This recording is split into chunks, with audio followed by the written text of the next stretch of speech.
just flowing river. It flows river. The river stops. Small pool, very cool. As long as the river, it keeps itself full and it purifies whomsoever comes in contact with it. When it is very cool, hot cool, it becomes dirty. Accumulation of fungus and everything else. And whomsoever comes near, they also become dirty. As long as it is flowing, it is a river, expression. When it stops moving, depression. In our life also, as long as your mental thinking, your energy is just flowing, it's just moving without being stopped either by the greed or by the fear. Attachment makes you stop and fear makes you stop. Attachment and the fear. These are the two things makes your life dull. You may think, how can you say Swami, the attachment only makes our life more joyful? It is never the attachment. If you have the attachment, you can never enjoy anything. You can never enjoy if you are attached to something. Because if you are attached, you will only try to preserve or protect, never enjoy it. To enjoy, to live it, you need to let go. Only when you let go the things, you can really live the things. Only when you have the courage to live, you will have the courage to live. Most of us don't express ourselves, don't give our love, because we are afraid one day we may be cheated. One day we may be exploited. One day he may take himself back. She may move away from us. The fear that he may move away from us, she may take herself back, makes us not to open our hand, open our heart too much. Even in your relationship, even in your love, you are very careful, very calculative. You see, you try your best not to open up too much. The fear that he may move, she may take away herself from you, makes you not to open. The attachment, the very root of the attachment is nothing but the fear. The attachment is the idea which never lets you flow as you are. It never lets you to change your life. It never lets you to flow with existence. Whenever seed dies, whenever your desires die, your attachment dies, you move or you become a new person. Your next dimension opens. Your attachment to the dolls and toys should die for you to grow. Unless those attachments are dead, your attachment to dolls and toys, how can you grow to the level of getting attached to a real car? When you let go your attachments with the dolls and dolls, you grow to the level of getting attached to the real thing. When you let go, you grow some step further. Steps after letting go or letting not dominate attachment by the attachment, not the ways to express yourself. You come upon a new creative things. Your life is flooded by creativity. As on now, because of our attachment and the fear. When I say attachment, I don't mean only the physical things. Attachment to your concepts, attachment to your judgments, attachment to your ideologies. Even those things makes you very dull and depressed. Most of the time, we carry others' opinions, others' ideologies, others' philosophies on our head. Small story.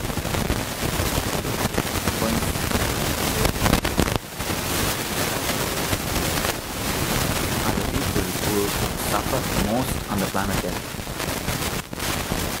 Philosophers never put hell because they are already in hell. A philosopher, he wants to repair his shoes.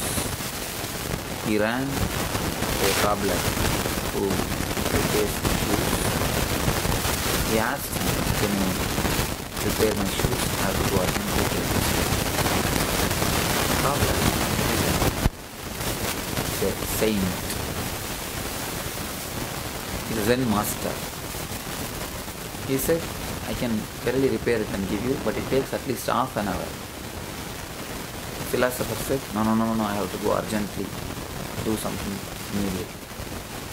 Then master said, "Alright, then wear the another pair of shoes." He gave another pair of shoes. Told, "Wear this pair, go to your lecture and come back. By the time you come back, I'll keep your shoes ready. Your shoes will be ready. You can have them back." The man got terribly angry. And you can see one more symptom of philosopher's ego. That man got totally angry. What? How can you how can you tell me to wear somebody else's shoes?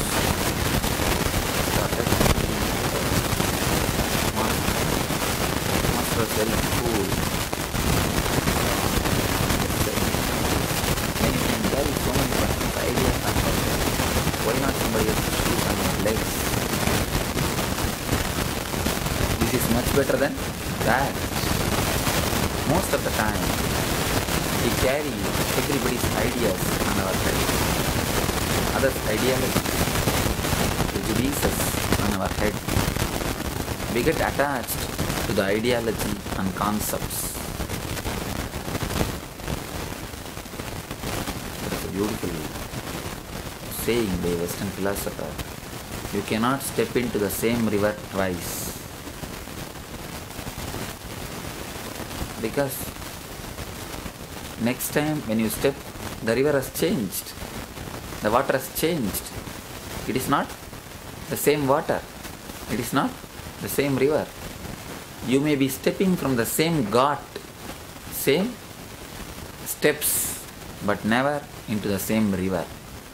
Because it is always new. Every second the river is new. That is why they say you cannot step into the same river twice. But I tell you, you cannot even step into the same river once. How? By the time you put your steps into the water, by the time it reaches the ground, the water has changed. By the time your leg reaches the ground or the sand in the river, the water has changed. So not only twice, you cannot step into the river even once. Just like a river, life is changing moment to moment. But you hold on to your ideologies, your concepts, your prejudices about the situation, about the person. About the situation and about the persons. You have your own idea about the persons. You have your own idea about the situation. you have your own idea about everything. You think this person means he will act like this only. That person means he will react like this only. There is every chance he must have changed. He might have been transformed. But we never respect others' transformation. And not only the others change, even you change many times. Yesterday you may be the person with full of anger and vengeance. Today something would have happened to you. There is every possibility your inner personality must have changed. But because you don't believe the transformation can happen to you, because you don't trust the transformation is possible to you, because you never feel or trust the transformation or the growth can happen to you, you bring the same mental setup, you bring the same type of reaction, you take the same type of decisions in the today you may be a person with anger. Today when somebody faces criticism, you may have been hurt, you must have felt disturbed. Today there is a chance you have learned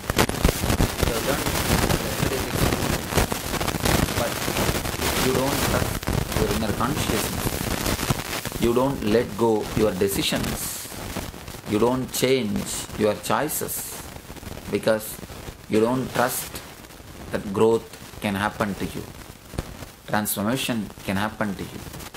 Today when somebody criticizes, again unconsciously you choose the same decision which you did yesterday. Will come and ask me, Swamiji, what you say sounds so nice to us. We feel every word from your mouth is a truth. It's ultimate truth. But we are stuck, we are not able to practice. Especially these so-called Vedantic students. If you want to see the schizophrenic people, go and see the Vedantic students. Vedantic students are nothing but schizophrenic. The head pulls one side, heart pulls the other side.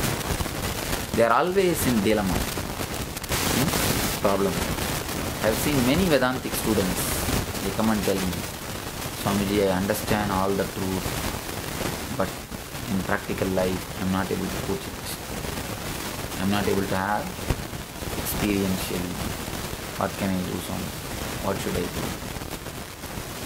When you say, I understand, I am not able to put into practical life, somewhere you miss. Understand one thing.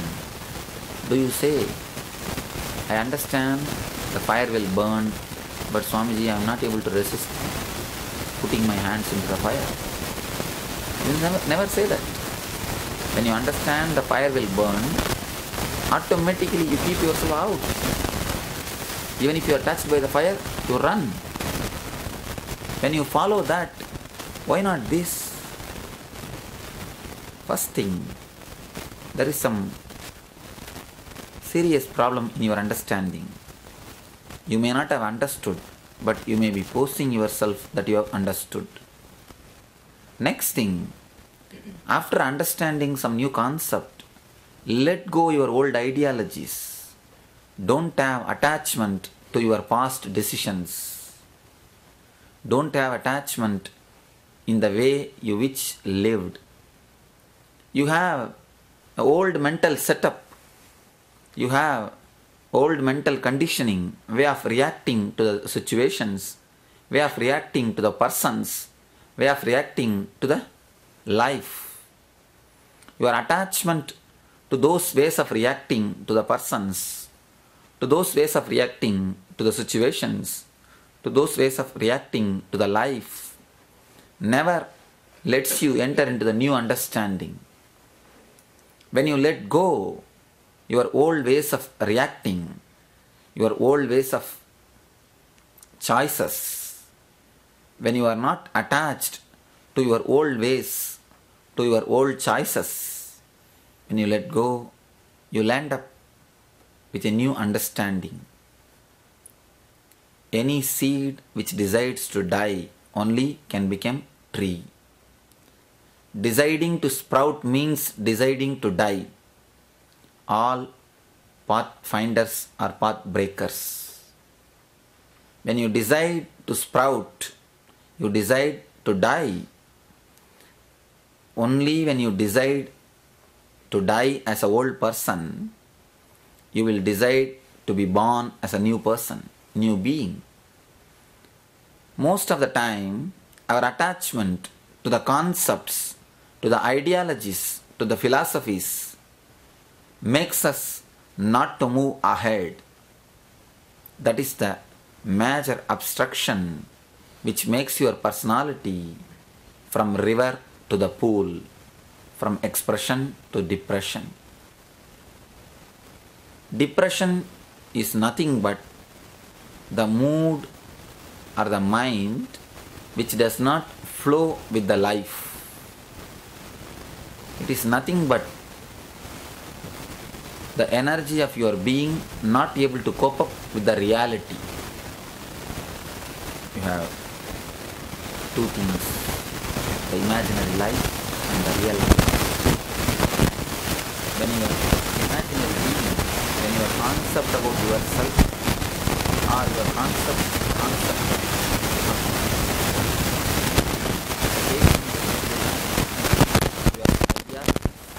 with which you live, your decisions with which you face your life, all these things, when they are not able to cope up with reality, you fall in depression.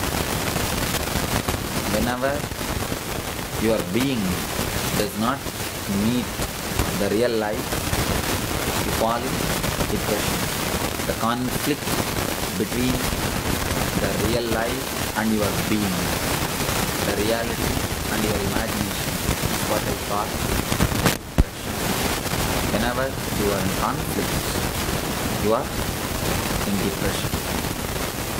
Depression can be used as a beautiful meditation in Tantra. They say that a beautiful teaching set a teaching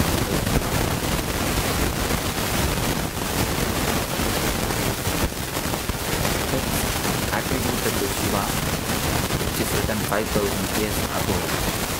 The full name of it is called Mahanirvana,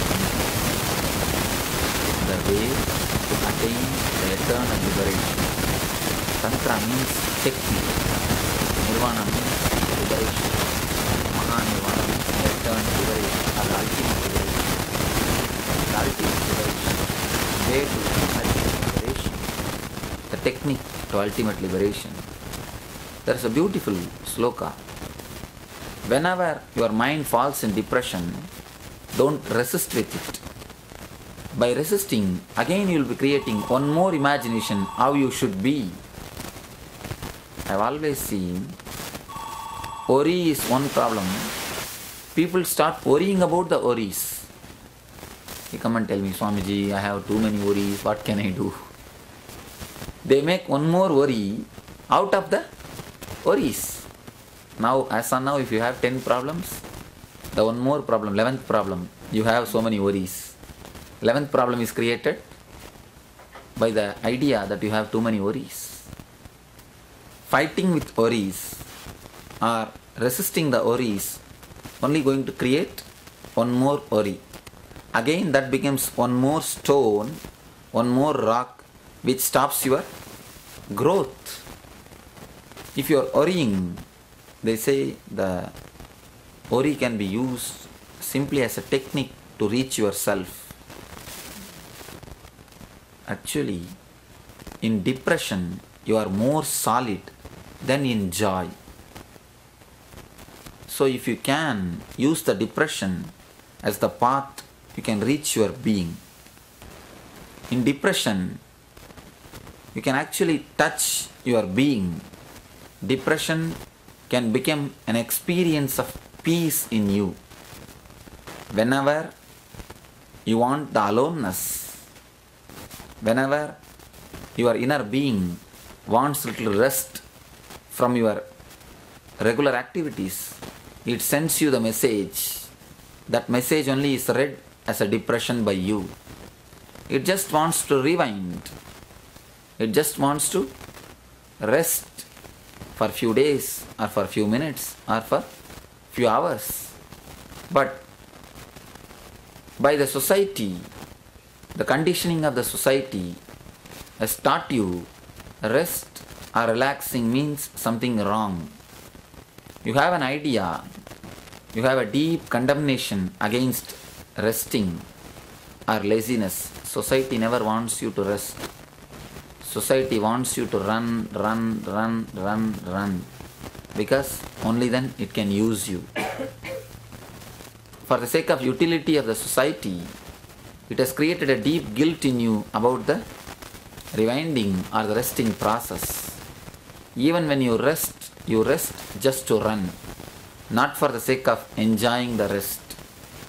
All your vacation, you take the vacation just to run again. Even at the time of vacation, you are expecting when it will end, when I can start running again. You are just waiting to run. The gap between two wars can never be called as peace. It is preparation for the other war. War, preparation for the other war, war. Gap between two wars can never be called as peace. Just like that. Your vacation can never be called as vacation. It is just the gap between two wars. You are preparing again to wage the war. That is why even in your vacations, you don't rest. You don't relax. Inside your mechanism, inside your system, you have a deep hatred towards resting, towards relaxing, towards laziness. The very word laziness has got some condemnation in it. Your mental setup has become such. You resist your need for aloneness. You resist your being's request for its own space. Your being needs its own space. Your being needs a little bit of aloneness. But your resistance to give aloneness, your resistance to give space for your being only creates depression. When you resist, being starts taking away, being starts rewinding itself, being starts shrinking from your mind. Your being getting shrunk from your own being. Part of your being is just rewinding from your activities, your regular day-to-day routine. That is what you call depression. Again, you start fighting with it. Fighting makes the depression much worse. Depression is like a black hole. If you don't resist and enter into it, it can create Big Bang. If you resist, never think you are not going to be taken inside. You will be sucked inside beyond your resistance. Whenever you resist, depression is like a death. As long as you resist, depression is a death. When you just allow it to happen, it just regenerates you totally. Totally it regenerates you. There is a beautiful meditation technique they give in Tantra. When somebody is depressed, they tell him to meditate on blackness, not darkness, blackness. There is a difference between darkness and blackness. Darkness is the lightlessness. Blackness is the vibrant, vital darkness. Darkness is the negative aspect of blackness. Blackness is the positive aspect of darkness. We know only one thing. Black means it is dark, that's all. We do not know something like positive darkness. There is something positive darkness. That is what they call causal body. Darkness means shunya. Blackness means purna. Darkness means the lightlessness. It's nothing. Blackness means which is totality, whole. It can be explained in this way. Blackness is the blackness of the womb from which you are born. Darkness is darkness of the death in which you get lost. But ultimately, both meet and merge in one point. If you relax into the darkness, it becomes blackness. It regenerates you. If you relax into the sleep, next day morning you are fresh to live your one day life, one more day. If you don't relax into the sleep, even in the sleep you will be continuously resisting with your being. The resistance with your being is only called nightmare. Even in the sleep, you don't relax with yourself. You just want to jump here, there, here, there. Even in the time of sleeping, when you don't rest with yourself, you face nightmares. When you go deep with your darkness of sleeping, you enter into such a deep blackness. The space in which your being is regenerated. Next day morning, again you are fresh. Tantra says, when you come out of your sushupti, sleep, you should be fresh just like birds and animals. Have you seen any bird morose, tired after the sleep? As soon as morning it wakes up, you can see the birds chirping and the calf just running around, the mother, cow, dog, it will just go and check its boundary. Even the street dogs, early morning as soon as they get up, they wake up, they will go around and check their boundary, whether others have intruded, whether their boundaries are safe or not. Cat, as soon as they woke up, they just stretch the whole body. In Hatha Yoga, there is an exercise called cat stretch. As soon as they wake up from the bed, they will stretch the whole body. The whole nervous system will be alive. Human being is the only animal who turns as soon as he wakes up from the sleep. As soon as we wake up from the sleep, what we do? Turn and pull the blanket. Human being is the only animal who is tired of taking rest. No other animal feels tired after taking rest. We are the only animal who feel tired of taking rest. Why? Because even in deep sushupti, we don't rest. We condemn darkness. Our resistance to die never lets us relax. Our resistance to let go, our attachments to the wakeful state never lets you fall into the deep sleep. That is what you see in the name of dreams or in the nightmares. Whenever you are caught by attachments, you see dreams. Whenever you are caught by fears, you see nightmares. Fears and attachment, they both are the main reason which doesn't let you to flow into the darkness. If you know how to flow into the darkness, you will be able to have a deep possible sleep. Whenever you have the deepest possible sleep, your deep sleep regenerates you totally. If you have the deep quality of sleep, your wakeful state also will be in a different quality. If you don't have night dreaming, you will not have daydreaming. Because daydreaming and night dreaming are very closely related. They are very closely connected. Whenever the quality of your sleep increases, the quality of wakeful state also increases. Jagrata and Sushupti are very closely related. The Swapna is the thing which makes Jagrat also off and Sushupti also off. In Jagrat also you are off. In Swapna also you are off. In Sushupti also you are off. Swapna means dreaming. Dreaming is nothing but greed and the fear. Dreaming is nothing but your attachments and the fears. Attachments and the fears are the root of dreamings. If you are greedy of the future, you are attached to greed. If you are afraid of the future, you are attached to fear.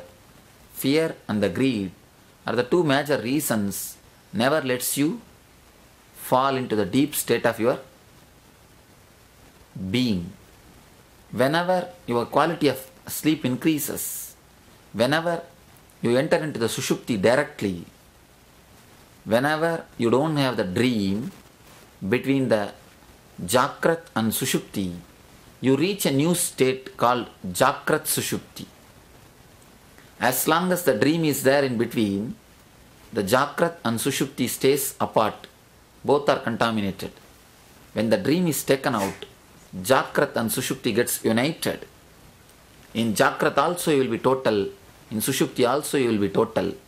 Jagrat Sushupti is what we call Turiya, the fourth state.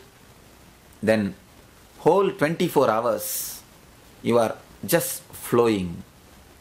Turiya means don't think.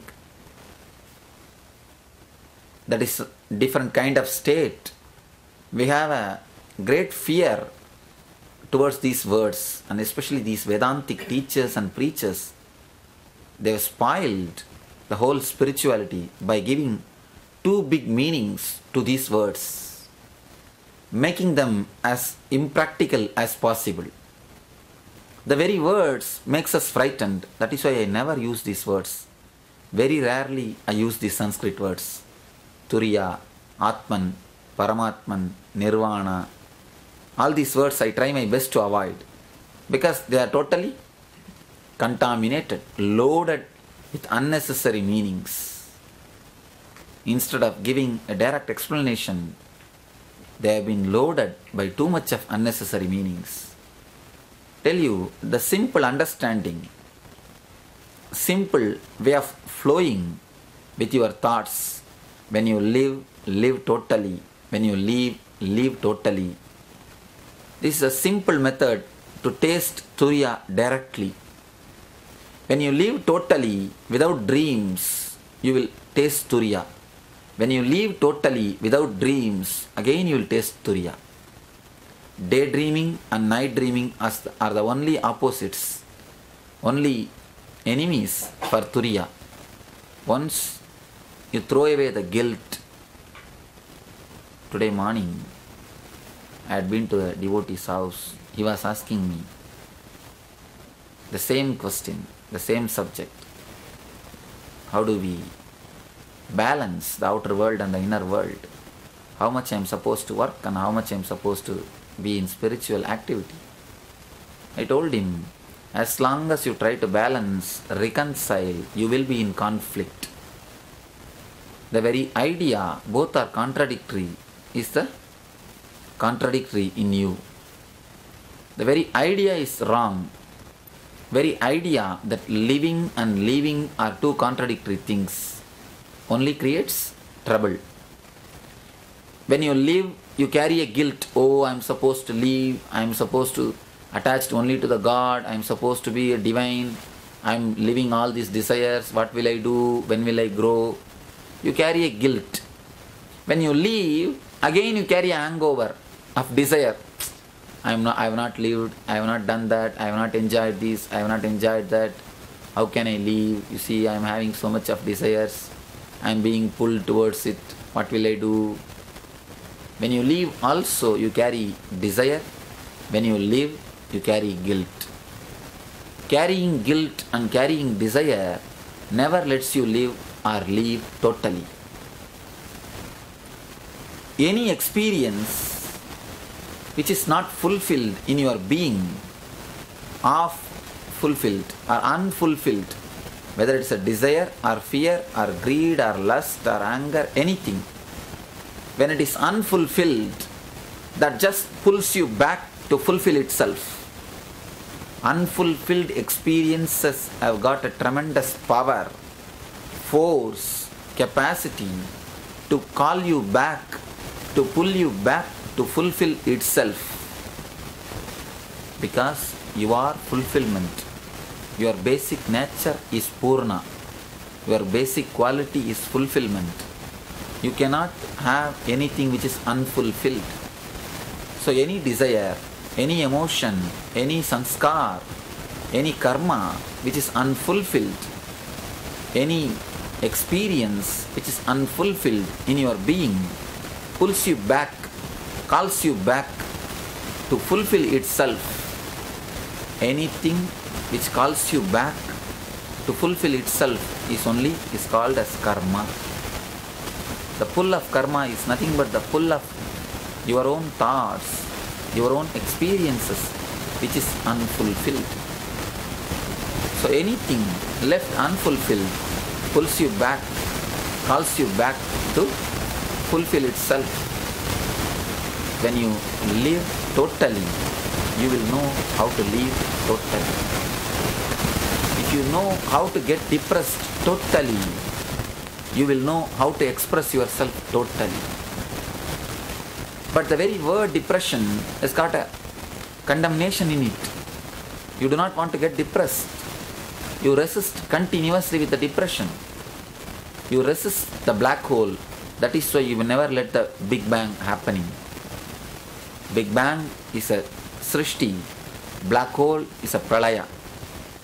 Only when you allow the Pralaya to happen, the Big Bang can happen. The Srishti can happen. Srishti and Pralaya are one and the same. Every moment the Pralaya is happening. Every moment the Srishti is happening. If you know how to let the breath go out, only then you will know how to breathe. Breathe in. The depth of breathing out and the depth of breathing in will be one and the same. If you know how to cooperate with the destruction or pralaya, you will know how to express yourself. Depression is pralaya, expression is srishti. So let depression take you over whenever it is necessary. Meditate on the darkness. Meditate on the blackness. Whenever you feel your being needs aloneness, your being giving you a notice, warning that it wants to get depressed, let you cooperate with your being. Let you allow the depression to happen to you. Let you allow the darkness to take you over. Let you allow yourself into the blackness. Then you will see, when you come out, you will be totally a different person. There are two ways. You can reach the divine by Purna or by Shunya. I tell you, in early times, Purna was the nature. Before the scientific revolution, Purna was the nature of human beings. They are not stressed. The stress was very less. There is a meditation technique in Patanjali. Just sit and chant Om, you will have ecstasy. But today, if you just sit and chant Om, what you will have? You will have only the drowsiness. In those times, the people by their nature were joyful, ecstatic. The nerves are very sensitive. they were able to be alive. For them, those techniques have worked. For them, the method is to go through Purna, to go through joy. Today, modern man is filled with stress, depression, worries. For you, even through depression, you can reach the divine. So whenever the setup of the mind changes, techniques also can be changed. Now, if you try to enter into the path of Purna, you will be again resisting your nature. Our nature has become depression now. As on now, whether you accept or not, our nature has become depression. So using the depression as a method is the only way to reach the divine, reach the deep state of expression. As long as you resist the depression, accept some more problems, nothing else can be achieved. No medication. I tell you, no medication is going to help depression. Only in last 1 year, 2003, 103 million depression medication prescriptions are issued only in US. In the States, 103 million depression medication prescriptions are issued. This shows we are fighting with the depression. We are fighting with our own being. It's like you try to pull your shoelace and try to fly. Can you fly by pulling your shoelace? Never. It will create only fight between yourself and yourself. So, as long as you fight your depression, there is no way of you coming out of it. It's like a fighting with your own shadow. As long as you are alive, you will have your shadow. As long as you enjoy the togetherness, you will need aloneness. If you are enjoying the togetherness, attachments to the world, naturally you need a little bit of space for your aloneness. You enjoy togetherness, but you resist aloneness. You enjoy the life, you resist the death. But you don't understand, both are two sides of the same coin. When you know how to enter deeply into the depression, you will know how to enter deeply into the expression. Depression is the seed for expression. Expression is the way to depression.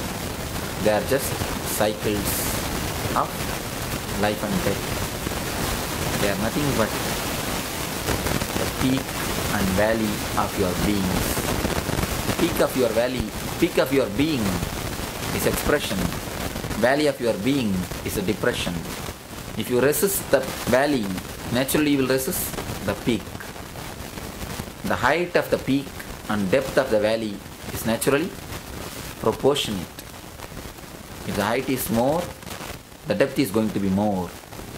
If the depth is more, height is going to be more. A man who knows how to handle the depression, if you know how to go deep with the depression, how to travel with the depression, then even depression cannot depress you. Worry cannot make you worry. Then worry will worry how to make you worry. Depression will get depressed how to make you depressed. If you know how to travel with the depression, depression can never depress you. The very idea of depression will be lost. As long as you resist, only then it's a depression.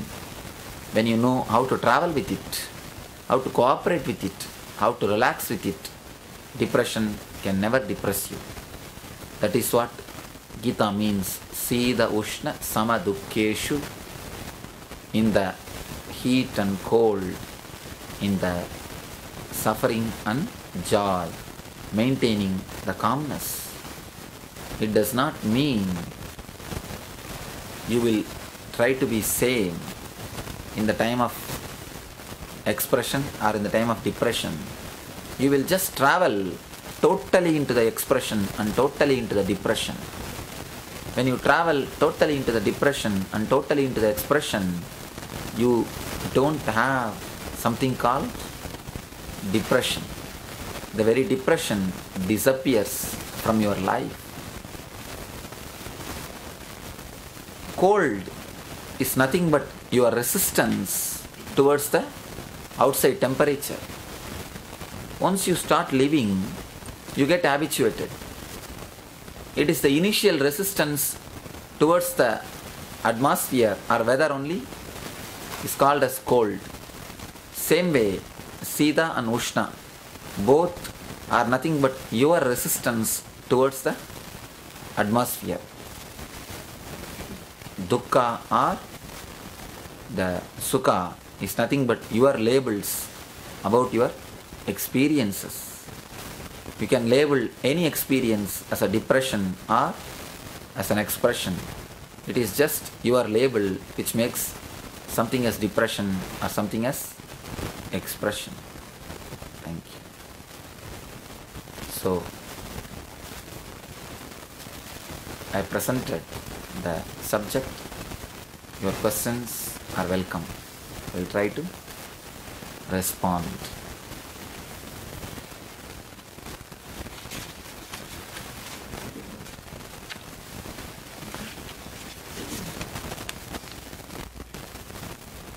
Let us respond to your questions. First question, Swamiji, I am a Christian. I am attending your lectures which are based on Hinduism. What are your thoughts about Christianity and its teachings? You missed the whole lecture. If you think my lectures are based on Hinduism, you missed the whole point. A small story. It really happened, not even a story, it's a history, fact. One very senior Christian preacher, very elderly person who is very popular as a healer in South India, is a very popular person who preaches the message of God and who is a popular healer also. One day, without any information, surprising way, he came to see me. Of course, for the sake of keeping his respect, I do not want to mention his name. He came to meet me. I didn't expect that he will come so suddenly or surprisingly. After meeting or after talking some time, he started telling about his problems, his feeling of depression or his pain, some of his mental disturbances, and he wants solution from me. After a few minutes I told him, let me give you a small book, please read that book, that will give you the guidance and solution. I went and brought a small book and gave it to him. He was shocked seeing that book. The book is nothing but Bible. I just gave him Bible. Told him, please read. Problems will be solved. It is not that I was making fun of him. No. He told me, Swamiji, this is the book I am preaching. Yes, I understand. You must have read for the sake of preaching. Please read for the sake of practicing. If you have listened my discourses for the sake of practicing, you will understand I am not speaking Hinduism. I am speaking the essence of the spirituality, essence of religions. What Jesus said, the same thing I am quoting, same thing I am speaking. If you remove Christianity from Jesus, remove Hinduism from rishis, what rishis spoke and what Jesus spoke is one and the same. It is the appendix, it is the attachment of Hinduism to the rishis and Christianity to the Christ is the problem. And rishis never heard even the word Hinduism. Christ never heard the word Christianity. Neither Christ heard the word Christianity, nor the rishis knows the word Hinduism. Both are just additions later on done to them. I tell you, Hinduism is the worst conspiracy against rishis. Buddhism is the worst conspiracy against Buddha. Christianity is the worst conspiracy against Christ. If you have to find Buddha, the last place he will be found is a Buddhist monastery. If you want to find the devotion, the last place will be the priest's heart. Priests are the people who have become professionals. Philosophers are the people who have become professional sellers of best-selling ideology. If you want to find the relics or the ashes of Buddha, go to Buddhist monasteries. Ashes of Christ, go to Christian missionaries. Ashes of rishis, go to Hindu monasteries. The monasteries are not the place where the spirituality thrived. That is the problem. When we give emphasis to the Gita, the spirituality grows. When you give emphasis to the Krishna, religion grows. The problem is, mass is always trained to worship heroes. Hero worship is the mass psychology. That is the reason we create religions out of masters instead of spirituality out of masters. Buddha is the man, 40 years he was telling no idol worship, no idol worship, no idol worship. Today, Buddha's idols are the more number in the world, in the planet Earth than any other master. Buddha is the man who receives maximum idol worship on the planet Earth than any other god. Never think Shiva. Neither Shiva nor Ganesha, Buddha. According to the survey, Buddha, because every Buddhist temple has got 20,000 Buddha, 30,000 Buddha statues. No Buddha temple will be less than 10,000. 10,000 Buddhas is the minimum number of statues.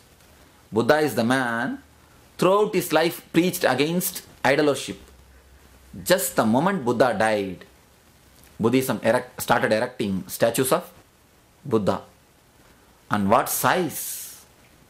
You cannot imagine the statues of Buddha, the size of the statues of the Buddha. So, when masters die, religions are created around them. The thing which I am speaking is neither Hinduism nor Christianity. It is based on the science of spirituality. Outer religion is science. Inner science is religion. Whatever facts and figures collected about the outer world is the science. Whatever facts and figures collected about the inner world is religion. The rishis who did a deep research on the inner world, they published their research report. Their research reports are only called as Upanishads. Whatever they did research, whatever their discoveries, they published in the name of Upanishads. So, I am speaking based on the research reports of rishis who are inner scientists. So, it neither belongs to Hinduism nor belongs to Christianity. Of course, you see my dress or my outer life looks more resembles to the Hinduism. It looks more related to Hinduism. There are few reasons. Have you heard of this color therapy? In modern day, it's becoming popular. Every color is associated to some emotion. They say, if you use the red light in your bedroom, you will not have a deep sleep. You will have too much of nightmares. If you use light blue lamp in your bedroom, you will have a deep sleep. Like this, every color has got its own impact on your unconsciousness, its own effect on your unconscious system. This color creates the impact of energy and awareness. Awareness and energy is created by this color. That is the reason I am using this color. The same way dot. Dot is a technique to awaken the third eye. So these are just used as a scientific tools or the methods to keep yourself alive and joyful. They are nowhere related to some religion. They are nowhere related to some ritual. If you come and stay around me in India, then you will understand I am actually anti-Hindu.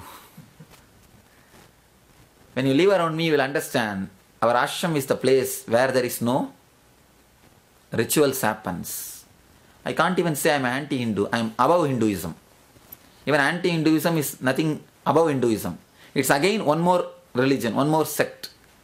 Hinduism and anti-Hinduism. Both are religions. I am not even anti, I am above. I neither practice some religion nor preach some religion. So, if you think I am based on Hinduism, you missed the discourse. Open your eyes, open your ears, listen totally. Christians do not believe in reincarnation. Is there any reference in the Bible to reincarnation? From what I understood today, there is no God and we are God. Am I correct? Christians do not believe in reincarnation. Is there any reference in the Bible to reincarnation? I tell you, Jesus did not speak about reincarnation. Jesus said there is only one life. He used that as a technique. When Jesus says there is only one life, live it totally. Live now itself. Whatever you want to achieve it now itself. He uses that method as a technique. It is not fact, but it is truth. Understand the difference between fact and truth. There are few things which are not fact, but which can push you into truth.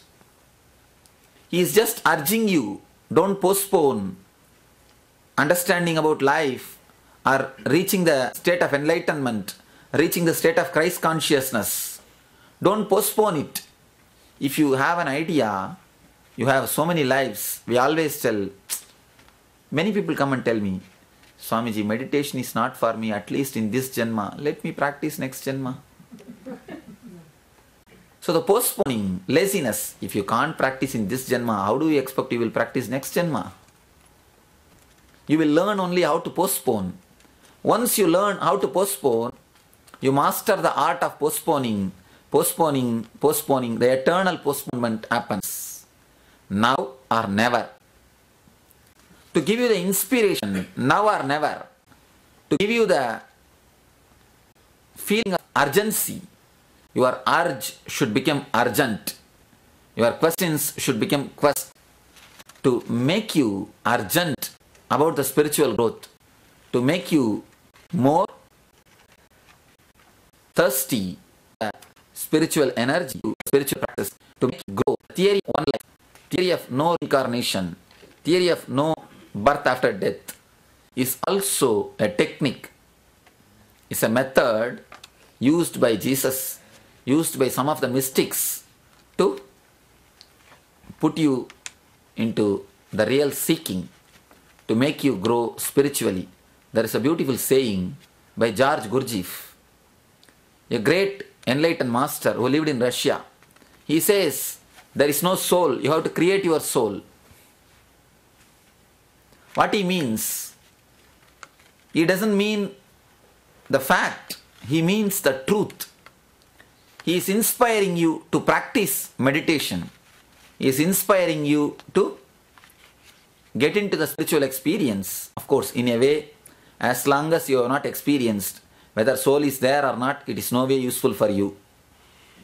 So, when he says there is no soul, it doesn't mean the fact. He means he inspires you. He wants you to enter into the techniques, meditation, to grow more, to reach the reality, to reach the soul, to reach the enlightenment state. So, the Christ teaching that there is only one life is an inspiration, technique to make you spiritually grow, to put you into the deep spiritual thirst. Third question, from what I understood today, there is no God and we are God. Am I correct? See the question. If you say there is no God, how can you be God? There is God, you are God. If you say there is no God, you first deny the God's experience, existence. Then how can you say that you are God? Then you deny your existence. So, it is not that there is no God and you are God. There is God, you are God. There is God, you are that. There is a divine. There is a ultimate energy which is intelligence, not only energy. Energy without intelligence is force. Force with intelligence is energy. It's not even a planet, a whole universe.